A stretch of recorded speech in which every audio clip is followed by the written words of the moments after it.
2 jours plus tard, il y avait un mariage dans la ville de Cana, en Galilée. Ça, c'est délicieux. Il avait perdu son âne. C'est incroyable! Son âne. Il devait être bien sous ton marchand. Qu'est-ce que c'est beau. On leur souhaite tout le bonheur. Merci. Je suis contente. La mère de Jésus était là. Et Jésus avait aussi été invité à la noce avec ses disciples.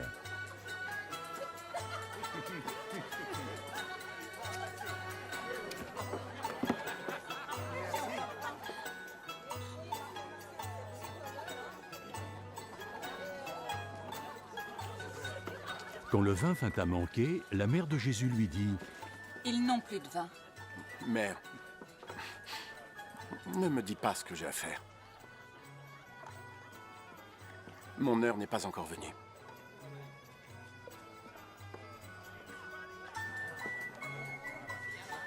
Faites tout ce qu'il vous dira de faire.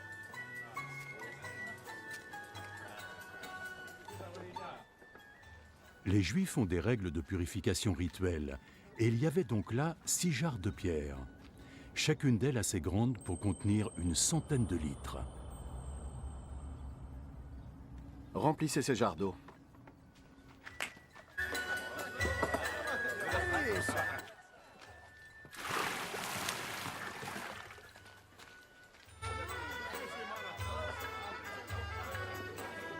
Ils les remplirent jusqu'au bord, Maintenant, prenez de cette eau et portez-en à l'intendant de la fête. et ils emportèrent.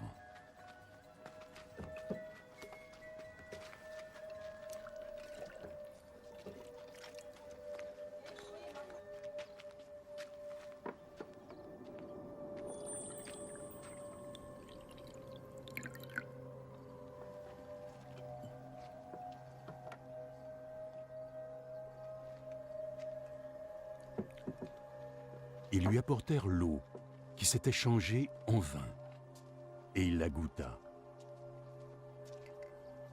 Il ne savait pas d'où pouvait venir ce vin. Mais bien sûr, les serviteurs, eux, qui avaient pris l'eau, le savaient.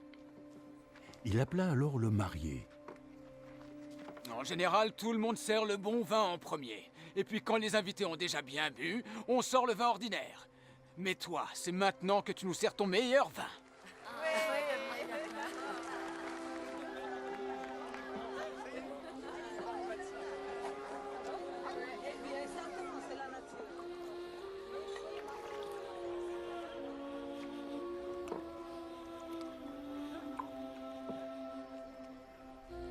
Jésus fit son premier miracle à Cana, en Galilée. C'est là qu'il révéla sa gloire, et ses disciples crurent en lui. Après cela, Jésus, accompagné de sa mère, ses frères et ses disciples, allèrent à Capernaum, où ils restèrent quelques jours.